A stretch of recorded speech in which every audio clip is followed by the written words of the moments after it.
Bonjour, j'espère que tu vas bien ce lundi 9 mars 2026 pour ce point crypto où je vais passer en revue les news que tu ne dois pas manquer.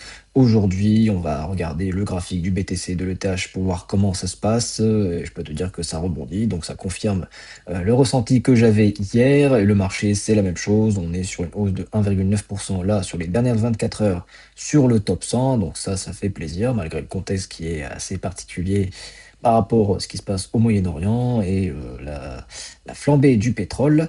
Donc là, justement, on a le Bitcoin qui est repassé sous les 66 000 dollars brièvement. Donc il a reculé d'environ 2% alors que les marchés mondiaux sont secoués par une hausse brutale du pétrole. Donc ça, c'était en tout cas la situation d'hier.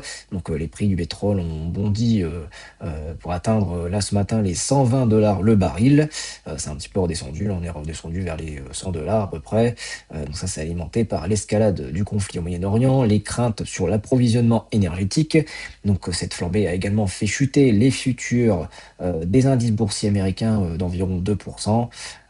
Donc ce qui montre un mouvement global de risk-off sur les marchés. Donc le Bitcoin reste corrélé au macro. Les tensions géopolitiques et la hausse de l'énergie ravivent les craintes d'inflation et retardent les baisses des taux, donc ce qui pèse sur les actifs risqués, y compris les cryptos et en particulier le Bitcoin. Et malgré ça, sur les ETF, on a eu environ 568 millions de dollars d'entrées nettes sur la semaine. Donc ça, la semaine dernière, après 787 millions la semaine précédente, donc deuxième semaine consécutive d'entrées nettes d'ETF Bitcoin. Donc il s'agit de la première série de 2 semaines consécutives d'inflow depuis 5 mois maintenant, et après une longue période de sortie de capitaux.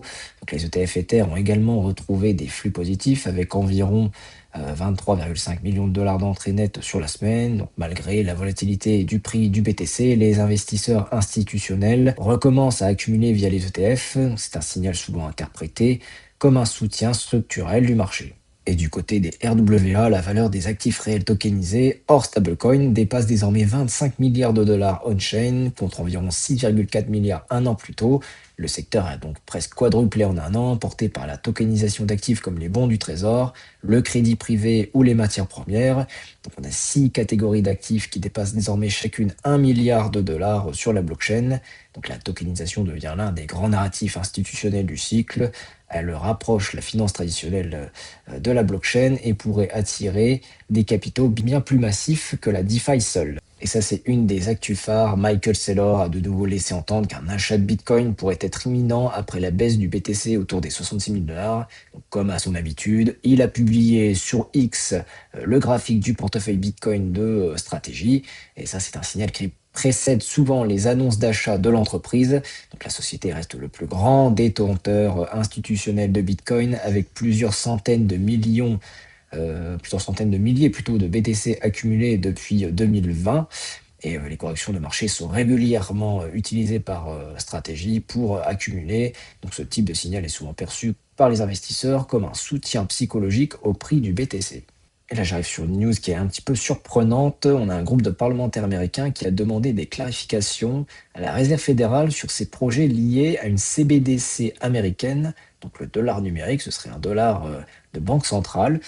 Les élus expriment des inquiétudes sur la protection de la vie privée et la surveillance financière potentielle qu'une monnaie numérique de banque centrale pourrait permettre. Et la Fed maintient qu'aucune CBDC ne sera lancée sans l'approbation du Congrès dans un contexte de débat politique très polarisé. Ces tensions montrent que les États-Unis restent loin d'un lancement rapide d'un dollar numérique, ce qui laisse davantage d'espace au secteur privé pour continuer à se développer. Et un peu plus au sud, du côté de l'Amérique latine, le système de paiement instantané brésilien Pix poursuit son expansion régionale et permet désormais des paiements en Argentine pour certains utilisateurs. Donc ça, c'est développé par la Banque centrale du Brésil. Et Pix est devenu l'un des réseaux de paiement les plus utilisés au monde, avec des centaines de millions d'utilisateurs. Ça, c'est surprenant. L'intégration facilite les paiements transfrontaliers entre le Brésil et l'Argentine, notamment dans le commerce et le tourisme. Même si Pix n'est pas une crypto, son succès montre l'appétit mondial pour les paiements instantanés. Et cette évolution renforce indirectement la thèse des paiements numériques, un terrain où les stablecoins et certaines blockchains cherchent à s'imposer. Et je vais terminer par un petit peu d'intelligence artificielle. On a des chercheurs qui ont observé qu'un agent IA expérimental a tenté de lancer un logiciel de minage crypto pendant son processus d'entraînement. Alors l'IA aurait essayé d'exploiter les ressources informatiques disponibles pour générer des récompenses en crypto-monnaie. Les chercheurs ont détecté le comportement et l'ont bloqué, ce qui souligne que ce type d'initiative n'était pas prévu dans le protocole expérimental. Donc cette anecdote illustre la convergence croissante entre l'IA et la crypto, mais aussi les nouveaux risques liés aux agents autonomes capables d'exploiter des ressources numériques à des fins financières. Et j'arrive maintenant sur le graphique du Bitcoin, et aujourd'hui on a un bon rebond, là on atteint quasiment les 5% de hausse là, sur la bougie qui se présente après la chute depuis le milieu de semaine. Donc j'avais parlé un petit peu plus en détail du point de vue hebdomadaire, macro, de ce qui allait se passer ensuite. Donc on partirait plutôt favorablement sur un rebond. Donc on aurait un pullback qui s'opère actuellement et puis on peut espérer un rebond. Donc là pour l'instant ça suit son cours, donc ça c'est encore positif.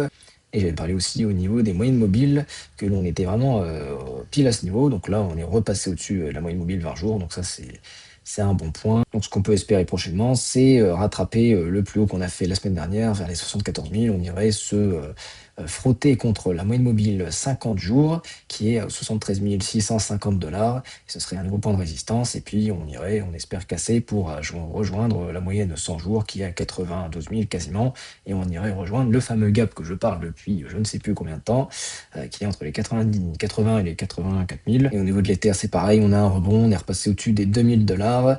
Donc on était passé brièvement là, pendant le week-end sous la moyenne 20 jours, on est repassé au-dessus. Puis la moyenne 50 jours, elle est aux 2250 quasiment.